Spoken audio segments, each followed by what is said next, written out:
Hello and welcome to this special broadcast to commemorate the International Nelson Mandela Day.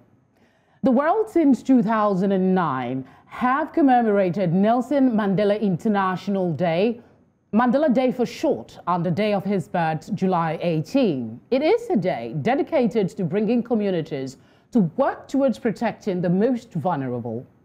It is an opportunity to hit the call to action for people to recognize their individual ability to make an impact and change the world around them.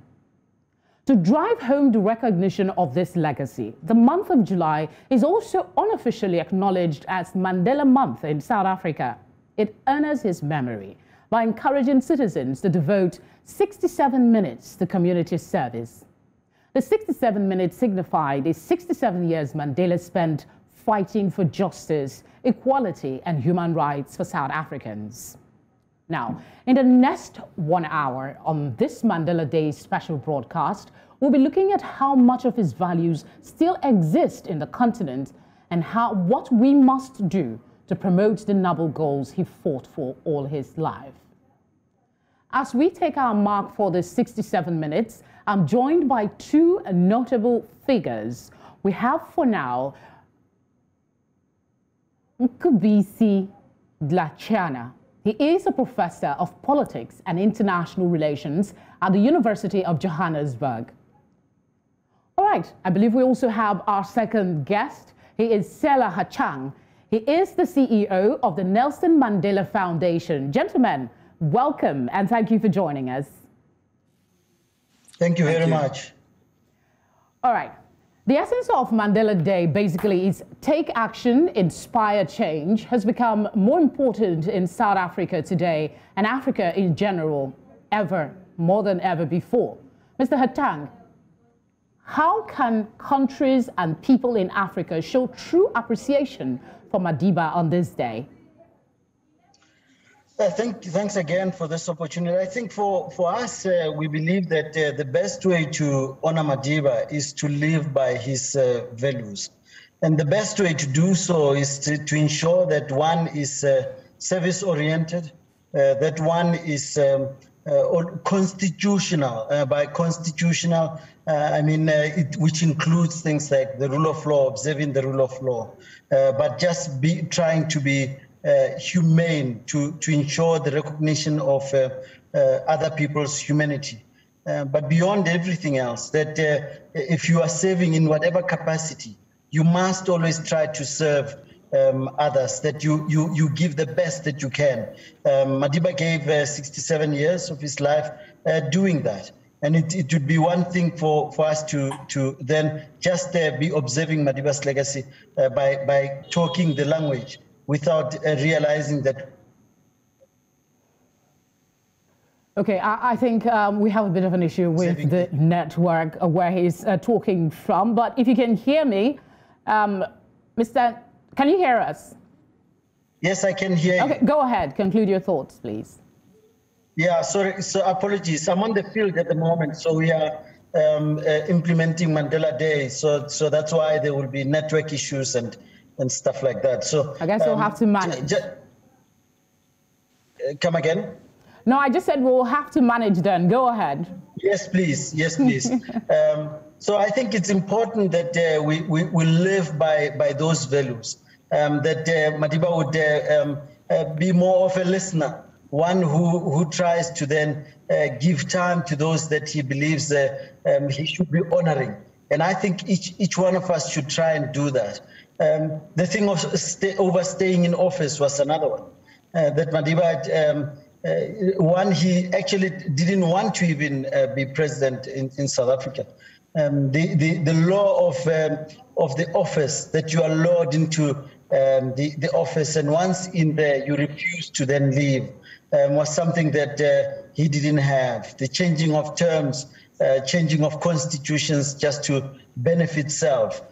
Changing of the rules so that they benefit your family. And I think in most instances, he got alienated from those he loves because they would then be thinking he could have done more to make them progress. All right, talking about the current situation in Madiba's home country, South Africa, we know that the situation there is not really the best at the moment. Professor, let me come to you quickly. Peeping into the mind of Madiba, what do you think would be his thinking now? What do you believe he will do differently to help address some of the issues in South Africa?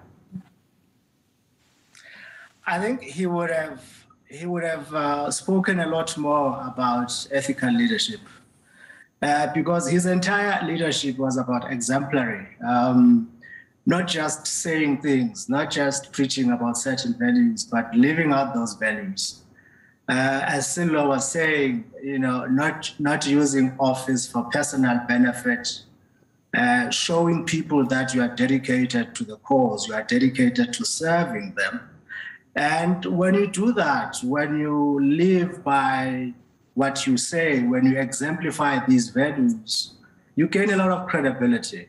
And therefore, in times of crisis like South Africa is at now, South Africa still has a lot of socioeconomic challenges, poverty, unemployment. And so people are urged to be patient, that things will be fine. However, that message does not always enjoy credibility, because folks can see that there's a difference between what the leaders say and how they lead. So there's lack of credibility. There's lack of, to some degree, legitimacy of some of these public leaders. And so when you have public discord, conflict, especially at times like this, that lack of credibility shows in a very fatal way, because you can't stand in front of people and plead with them. You've lost their credibility. So Mandela would have, in fact, things like this. It's a little bit unfair, though, to compare how people would have acted, because the context is different. Because also we're talking of Mandela. But the lesson about Mandela is that we need to learn what kind of leadership is we need to have, so that we use that leadership, especially during points of crisis. So the lesson we got from Mandela then is the importance of credibility and exemplary leadership, which we require now. And unfortunately, because some of our leaders had not been exemplary, therefore they suffer from credibility deficit. All right, I'll come back to you, Prof. We'll look at leadership in a broader spectrum, but let's go back to Mr. Hachang. You're telling us you're on the field celebrating this day. How is it going, really, considering the volatile security situation that the country has been confronting in recent times? Are events as they have been pre-pandemic, or the pandemic and then the violence that we have now is affecting celebrations?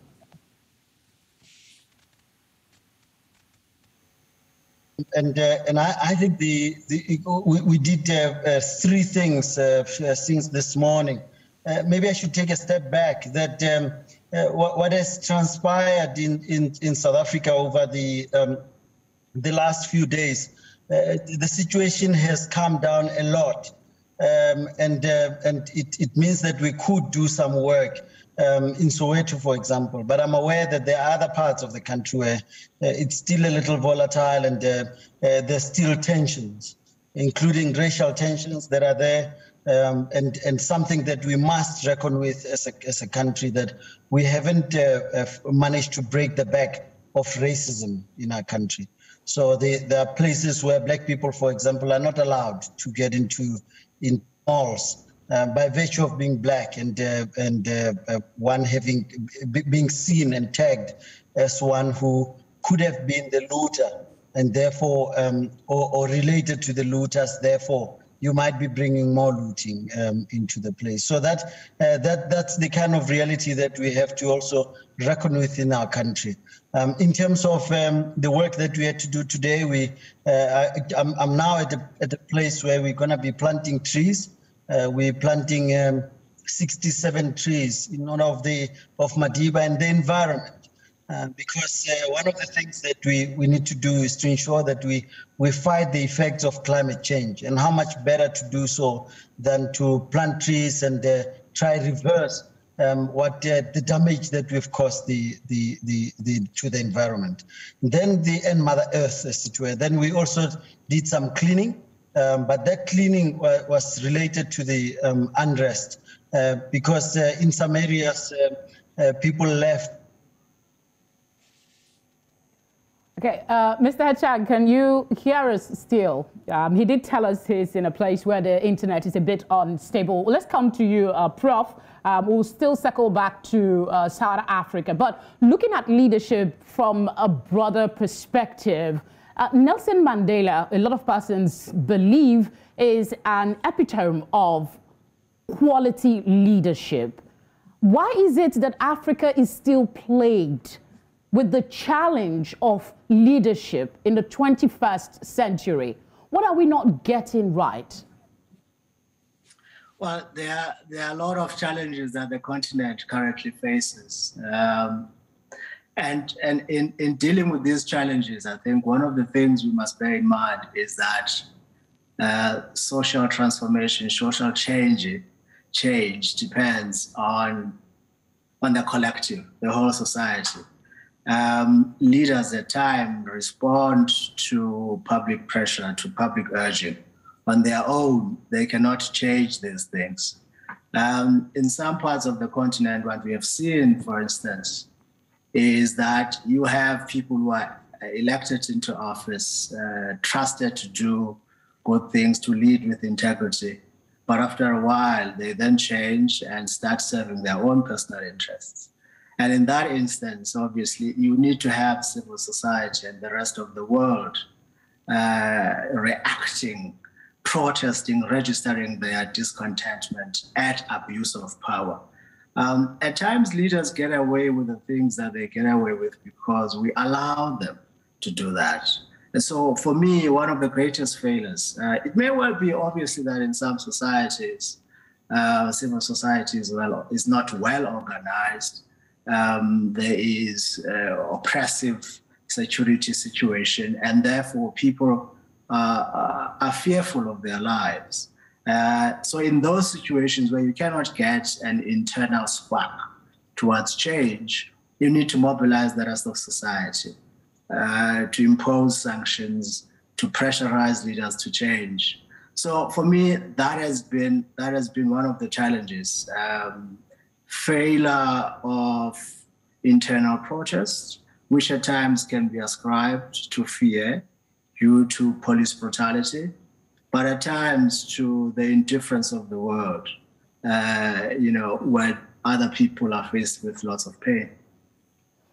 All right, gentlemen, we'll go on a short break now. When we come back, we'll be talking a bit about the Mandela Day Goals. I know there is something for 2019 to 2029. Mr. Chang, we will start with you when we return. But for now, let's look a little at what Nelson Mandela had to say about heroes. On countless occasions, who are your heroes?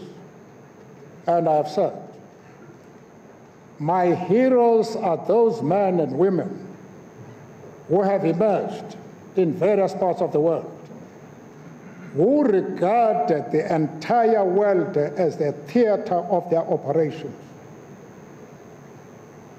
as the cornerstone of their efforts, who fight the gross violation of human rights wherever this is done, who have declared war on poverty, hunger, disease, crime, men and women who believe that in every country, in every political organization, there are good men and women. There are plenty of good men and women. We still have our guest with us. Quickly, before we, expand on that conversation around the Mandela Day Goals, I'd like to ask you, Mr. Hatang, what's your thinking as to the hero? Do we have a debt of heroes in modern day Africa? I don't think so. I think we tend to want heroes to come from a political background, for example. And that's the big mistake. There are many everyday heroes who look after the plight of others and are leading in their own environment. A hero for me is someone who is trying even at the most trying of times to do the right thing. Even if they can cut corners and they be able to make it through, they choose to do the right thing. And if we take the example of the current unrest in South Africa, there are many heroes who stood up and said, not in my name would this unrest continue to take the earnings of people, hard-earned work that they put in, and those are my heroes. In the Northwest Province, for example, there's a young man who stood up and said, we shouldn't be led at this point by people who actually don't care about us. Previously, some of these leaders made us burn down our malls, and those malls have never been rebuilt. And that kind of person is a hero. All right. I think until such time that we redefine heroism from it being just a political office, or an office that a person occupies, to an everyday hero who tries to make the lives of others light.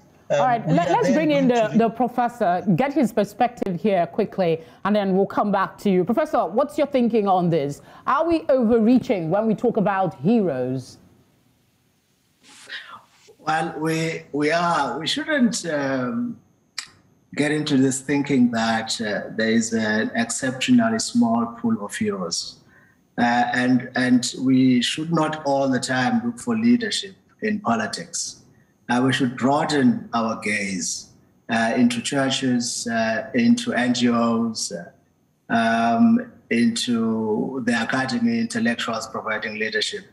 But you see, it's at the same time, I think, and that is why the connection between society and leaders is very important, because you can have heroic and brave folks who stand up against injustice.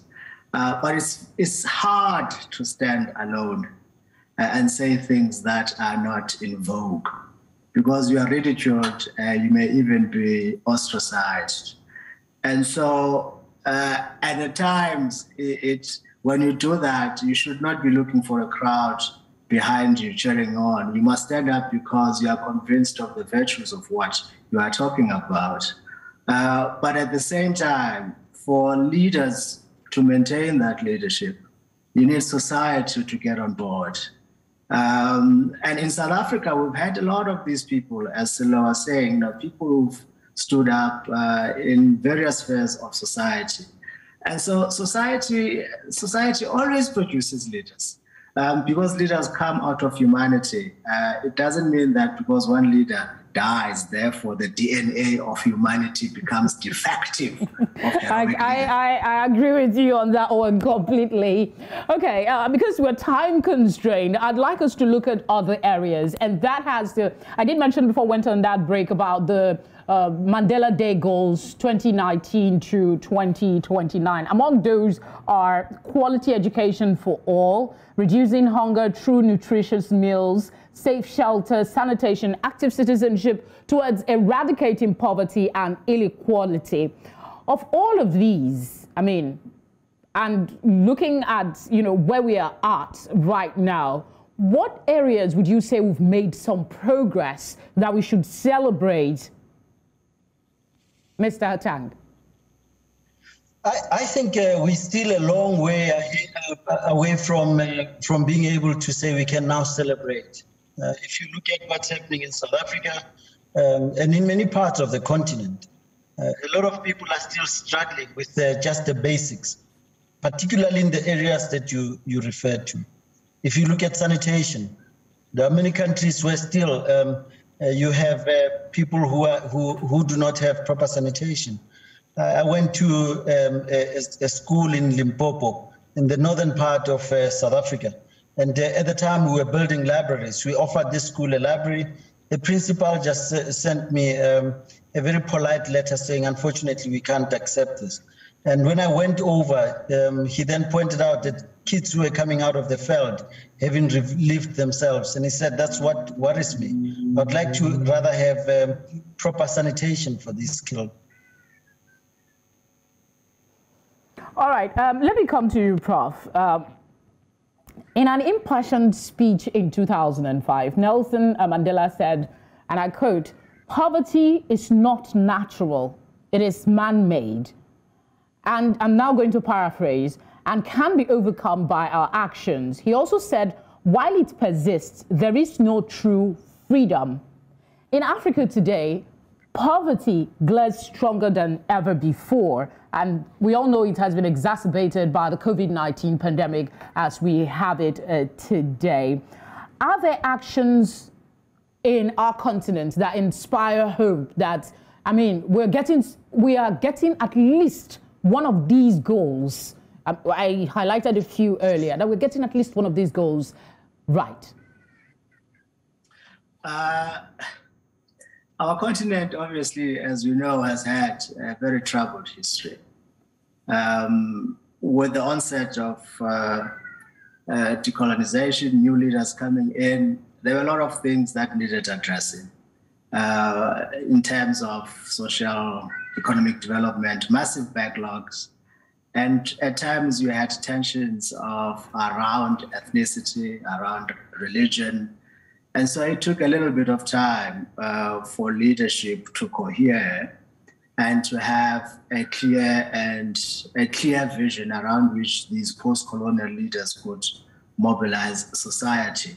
So you had multiple problems from the very beginning, social backlogs, ethnic tensions, and then which prevented the emergence of firm leadership. And after a while, I think we managed to get a little bit of that with some countries in the late 70s, 80s. And of course, we had the onset of democratization throughout the continent beginning in 1990. But we have, now and then relapsed with poor leadership. That has been our burden, our curse, poor leadership. And this partly relates to the point I had raised earlier, because some of the loot that gets sent out by leaders here in the continent is banked in international banks. And so you don't get solidarity there with arrest or repatriation of that loot back into those countries. No, just to interject, sorry, Professor, just to interject, you say most of the problem lies with leadership. I would like you to tell us, this is the 21st century. We have examples. We're having a conversation about a man who he even led for just one term in office. He has set a standard. Why is it that African leaders are unable to emulate some good example as exemplified by Mandela, so we can have some semblance of, accountability when it comes to service to the people? There are quite a number of leaders who had exemplary leaders. Tanzania, you had Nyerere. In Zambia, you had Kaunda. In Botswana, you had Masire. So there are, and that leadership, I understand your frustration with the multiplicity of bad examples. But the bad examples do not overshadow the good that happens elsewhere. If, for instance, you look at South Africa now, part of the reason why South Africans rejected Jacob Zuma's leadership is because they know better. They know what it means to lead. So what Mandela has done is to leave us with a memory of what it is to lead. And therefore, whenever these leaders abuse power, we always use the yardstick of Mandela. And when they come and try to bamboozle us about caring and this and that, they say, no. This is not what it means to care, to provide leadership, because we have the example of Mandela as an iconic leader. So these are enduring memories. Remember, societies don't change instantly. They continue to have these challenges. They are prone to lapses. But the important thing is always to rise up. And the reason why they rise up is because they have a memory. They know that they can be better. They know that there's better leadership because Mandela provided exactly that. And you have that throughout the continent as well. Obviously, the Musevenis are exceptional aberrations. But we continue to persevere. Yes, indeed. We will continue. You sounded some, you give some hope there for us to look up to. Mr. Tang, I understand you're on the field and there's every likelihood we might miss you in some minutes from now. So I'll come back to you. The question I was asking the professor was about, the persistence of poverty. In spite of the multiplicity of efforts to try and eradicate it, it's still here. But comparing the time that Mandela lived, and it's not that long ago, have we made any effort in this continent, I'm not restricting it to South Africa now, that is worthy of note? And what can we learn? If yes, what can we learn from it? One of the things that you might have seen that I was nodding violently as Prof was speaking, because the nodding was the trap that we must avoid of wanting to have another Nelson Mandela in that form. So that's where we then go wrong. Whenever you then think of leaders, you say, no, but Mr. Tang, okay, can you hear us? I can. I'm so sorry. This is so go frustrating. ahead. I'm sorry. It's okay. Go ahead. I'm sorry because I'm enjoying this so much, but I'm aware that I freeze every now and then. No problem. So I think if we are to change course, we must then give space to those who are leading to lead. And it can be in business too. If you look at people like Ntate Strive, and if you look at people like those, and they're leading in business, and they are doing ethical business people, and you look at Mo Ibrahim, who conducted his business ethically, those are people we must always then look up to and say, these are people who represent the best of us. And we can be better, yes, and we're always striving to be better, but we are not there yet. I'm not there yet. I guess that also relates to the poverty I made reference to. We still have poverty among us, and It doesn't seem to be going anywhere. All right, gentlemen, I hope we'll still have you, Mr. Selo Hatang, but let's go on a very short break now to take a look at South Africans expressing what this day means to them. Take a look.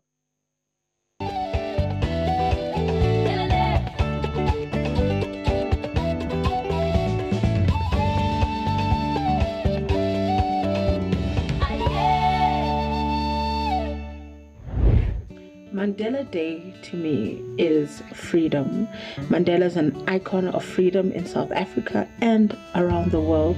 He is the example of what it is for people to come together and fight for their human rights.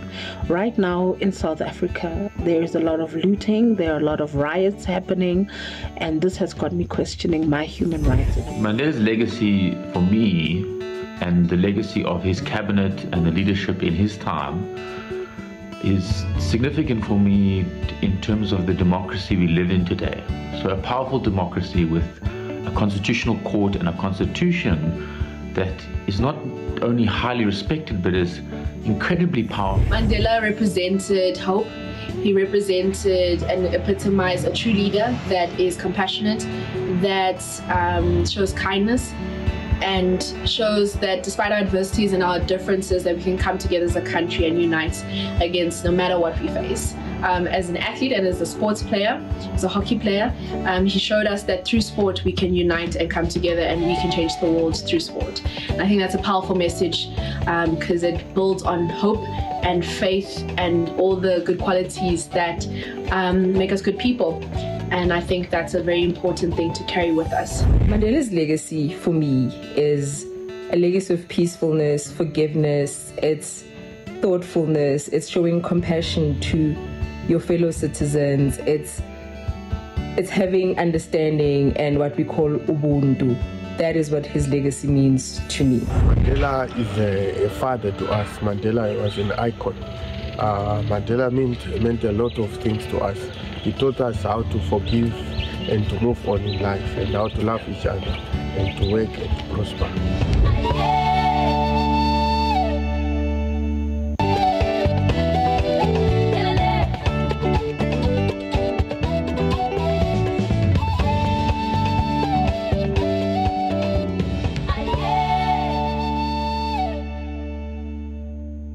Welcome again. We've been having a conversation looking at Mandela Day, celebrating the man and looking at lessons we can learn from his leadership style. I still have two gentlemen with me, a professor of politics and international relations and the CEO of the Nelson Mandela Foundation. Gentlemen, thank you very much for staying with us. All right, let me come back to you, Prof.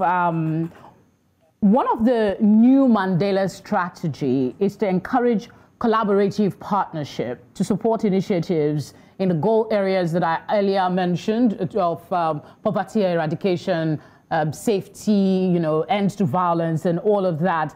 To what extent do you see the realization of the collaboration among countries in Africa if we are to make a headway? We are beginning to see a little bit of that.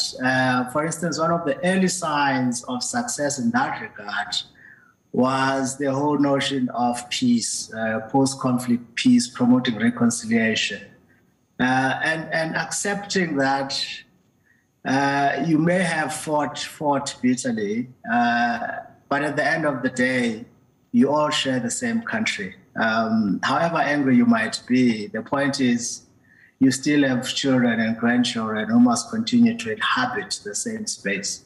So you have to suppress your own anger and think broadly about creating conditions that allows for peace and better life. And Mandela promoted that fairly well throughout the continent. In some cases, it didn't succeed, but I think it's now accepted that you need to have reconciliation. And so that's part of the continental memory that Mandela has left with us. And of course, recently you've had signing of free trade agreement, promoting trade throughout the continent. And of course, these things, there are challenges in that economies are of different sizes. So there would be protection of territory. And of course, the AU, there might be things that people don't agree about because we're different countries, English, Francophone, and religion comes into the picture. Humanity comes in different shades. Some of us are more stubborn than others. But the key thing is that there's an acceptance of the collective interest of the continent and to working towards that, and the acceptance of democracy as the best form of governance. And so, when there is a coup, countries stand up and show disapproval.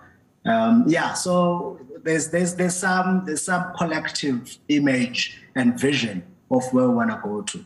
We are not there yet, but we're working towards that.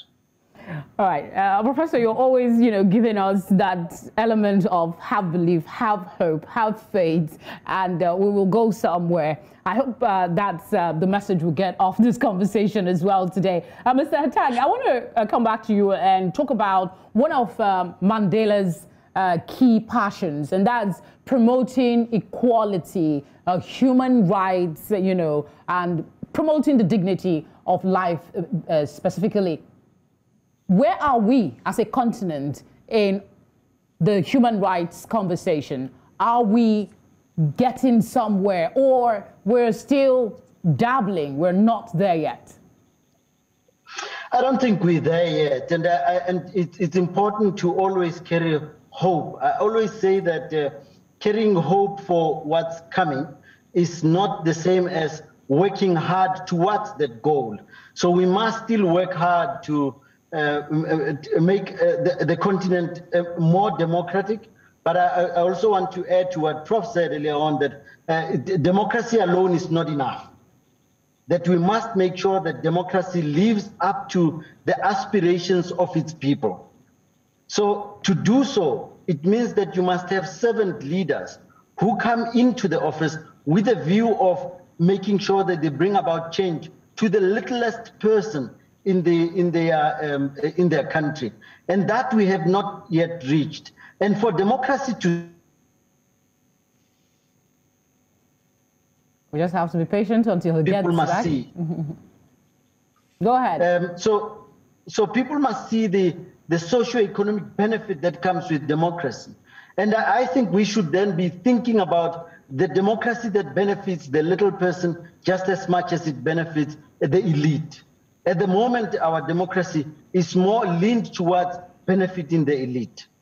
Quickly, Mr. Hatang, before I let you go, I'm coming back to you, Professor, on this question of democracy. I want to ask you, we have this, I had this question in mind to ask another guest earlier, but you just shifted me towards it. The kind of democracy that we practice seems to be something that we adopted from the Western world.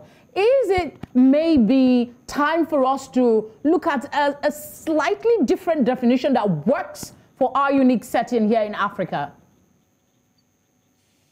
You know, I would have loved for Prof to be the one who responds to okay. of specialization. Okay. I'm sitting here in a car trying to make sense of what he does with the books behind him. All right, I know we have to let you go. I think the blend of democracy, for me, for democracy to be seen to be delivering, whether it's the Western mode of thinking about democracy or the way that we would like it to look like in our case on the continent, it must always deliver to its people.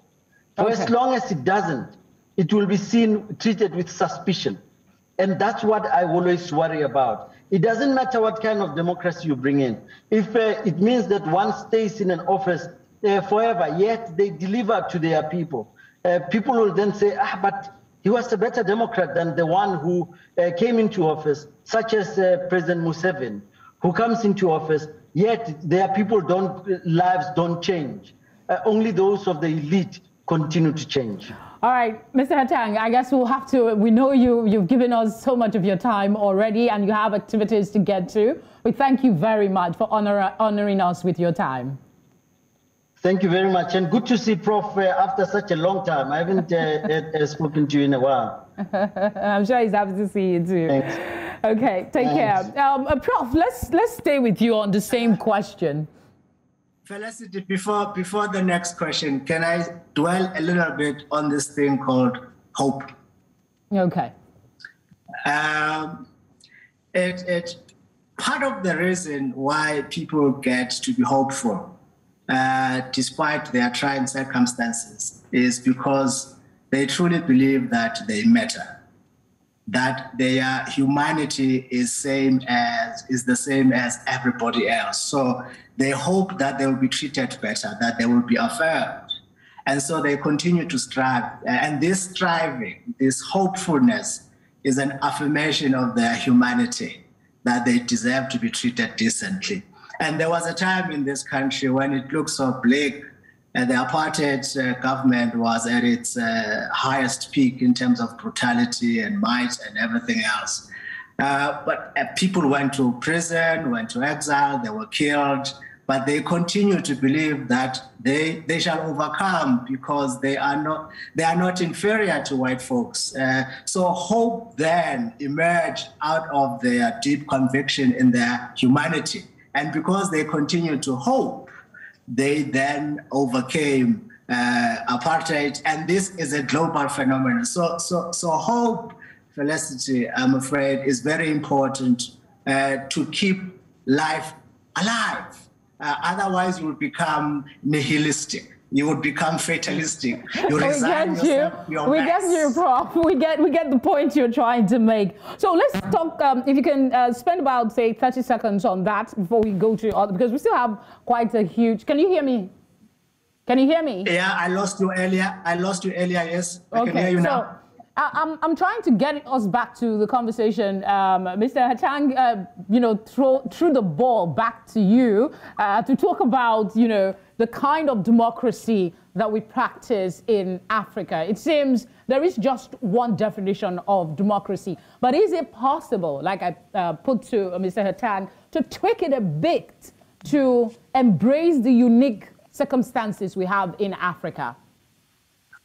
No, we can't. We have to understand the challenges that we have as a continent, that perhaps our democracy as of now is not at the same level, perhaps, as democracies elsewhere in the world, because we've traveled through a different journey, a different history. So inevitably, there would be differences. However, there are certain things that are universal. And you always have Africans saying, some of these values are foreign. They want to be patriarchal. There's this ageism thing, all sorts of nonsense like that, and wanting to suppress certain kinds of views because these views are said to be un-African. So we have those debates. But I think now, as you might have noticed yourself, for instance, we have a lot of women leaders. Gender equality is highly appreciated. And we are beginning to appreciate that young people do actually have clever ideas, that you might be an elderly person with a lot of wisdom, but there might be a young person who will know better than you. So there are certain values that are finding universal resonance in the continent. But at the same time, because of the uneven development in our country, inequalities, some societies tend not to be more organized in order to ward off these authoritarian leaders. But in those cases, we must always act as a collective. One of the failures, for instance, recently is the Ugandan sham elections, the re-election of Museveni in his 70s. And in the 80s, Museveni showed a lot of promise. But now he has degenerated into a rogue, into a con artist. And what you had in Uganda was not elections. People were suppressed, the opposition. We didn't hear much from the rest of the continent. So we need more of that. These strong men, unfortunately, are still with us in the continent. But in other countries, there's been more improvement, So those are the variations, I'm afraid, Felicity, of democracy in the continent, because we don't have the ideal situation. We are trying to work something out. Yeah, I hope we'll get there. I hope we get there sometime. All right, let's circle back again to some of the things that we do on Mandela Day. And one of them is the 67 minutes of your day to do something for humanity. There is a common critique of this practice. They're saying it's not being sustainable.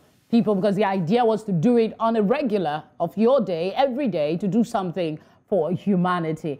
What's your take on this criticism? Is it true? And that 67 seconds, is it sustainable on a daily basis to do something for humanity? Let me answer that question somewhat differently. Okay. You will tell me if I veer off completely. Okay. One of the complaints actually in South Africa is that the iconography of Mandela has also been abused and manipulated to perpetuate inequalities and to abort attempts at racial redress. Because South Africa had a long history of racism. You have folks who claim to have acquired their riches because they are hardworking, when in fact it's false. They have earned those, or rather are rich today because of racial injustices. And Mandela obviously was big on reconciliation.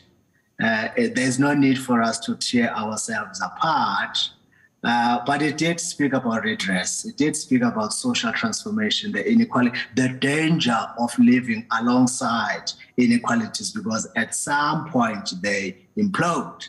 And Thabo Mbeki then came in to speak about this, that South Africa is a country of two nations, one rich, one poor. And for speaking like this, speaking about the injustices of apartheid that continue to live with us in a post-apartheid South Africa, he was vilified by white society, by established media.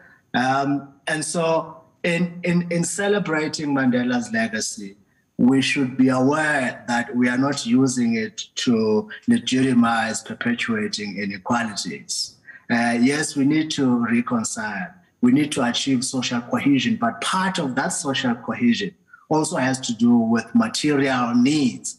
If people, for instance, in their own lives can see that it hasn't changed, they continue to live in squalor in the informal settlement, and the white folks continue to live in the suburbs, then this democracy that we're talking about is a pipe dream. So there's always a danger. In a roundabout way, I kind of get what you're trying to say. But then again, the essence of asking that people commit to that effort is that elevated thinking that we can, individually, we can do something to change the current narrative that we have. So I'll still go back to the question and ask, is it sustainable at any degree? Even if you can't do it on a daily basis, are we even doing anything to mark that 67 minutes of our day? We're not doing a lot of that. Well, not on daily basis, and I don't think there is a society anywhere in the world that can do that on daily basis.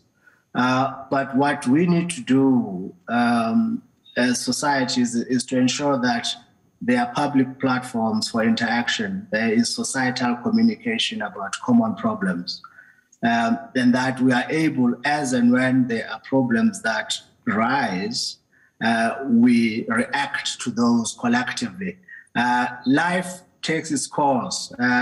Felicity, you worry about going to work, you worry about doing your hair, maybe you might not be doing, public good all the time. But the point is, when there are challenges that confront us, even if it's in your own neighborhood, little neighborhood, there must be a public platform of communication and people coming together. If you have that, then you'll always be able to galvanize public action to confront public problems. I agree with you. So just to begin to wind down now, you said earlier that we should not be looking to have another Mandela, right? But should we be looking, or will we ever find leaders in Africa who will epitomize some of the qualities that we are celebrating today from Mandela? Yes, we will certainly continue to have that. In South Africa now, we've had problems with leadership in the last 10 years. And, perhaps for the better part of the last 10 years, but recently we've had new leaders emerging with different ideas. And all of these are inspired by Mandela. You've had the same thing elsewhere in the continent. We might quibble about Kagame's democratic credentials, but Kagame is serving his country. It's a country that continues to be haunted by the trauma of genocide. So they might not be as free as you and I. Ghana has turned around. You had a lot of problems in Ghana a while ago, but today Ghana, you wouldn't say that Ghana had problems with democracy. And so you will certainly have leaders who are inspired, who learn from their history. the point is, these memories that we have, these lessons that we have, we should never forget. Instead, we should try to diffuse them, make them part of our public consciousness. Even South Africa know that they can never have another Mandela. There is a song that says Nelson Mandela, there's no one like him. We accept that. But the point is, it is his memory that we cherish. And that memory continued to inspire us. Some of us, there was a time in South Africa here when certain ideas were poo-pooed because you had a kleptocratic regime that was anti-intellectual, that ridiculed academic views, right? But we continued to speak because we are Mandela's children. And then after a while, we were proven right, and the rogue is now in prison. So memory and the importance of continue to remember is very important. All right, we started around issues in South Africa because of the reality of what has happened in the wake of the protests over the incarceration of the former president. The South Africa of today and the South Africa that Nelson Mandela left behind, would you say, in reflection, that Mandela will not be perturbed by what is going on in South Africa today? Well, he would be perturbed. He would be perturbed, but they've also learned lessons. I mean, when Mandela was still alive, he could see some of this emerging. The tension between Jacob Zuma and Thabo Mbeki, for instance, earlier. Jacob Zuma always had financial problems, and Mandela bailed him out. And so perhaps it's partly to blame for not taking a lot more active role in ensuring that the tension that we had building up from 98, 99, that they were able, because these are peers, the same generation. It was a foolish thing to have Jacob Zuma deputizing Thabo Mbeki, because it meant that he would not have a clear generational departure or clear succession. So he would be perturbed. He's partly to blame, certainly, because they are coy about asserting leadership qualities. That the fact that you were a struggle hero, you were in prison, you were in exile, does not on its own imbue you with the competence of leadership. So they tiptoed around that question when they all knew that Jacob Zuma was hopelessly inept for leadership. But they gave him nonetheless, and now they were left with the problem. In the early 2000s, Thabo Mbeki was trying to block him, but the point is, the lesson, leaders, not everybody can be a president. And to serve, you don't have to be president. You may be good at other things, so therefore you must be led to do those things that you are good at. And confront people, this thing of not wanting to confront, wanting to be nice, comrades wanting to be nice to each other. Succession is important. You have to plan it. You have to select and appoint leaders and train them for that. China, which is not the best country in terms of human rights, it's proving to be quite good at that. Leadership requires competence. I agree with you. Thank you very much, Professor Nkubuisi Dlachana. I hope I got it this time. You are a professor of politics and international relations at the University of Johannesburg. I must say, thank you very much for sharing your time with us today. They're inspired by Madiba's message that each of us can make a difference in promoting peace, human rights, harmony with nature, and dignity for all. To you I say, Happy Mandela Day. Thanks for watching.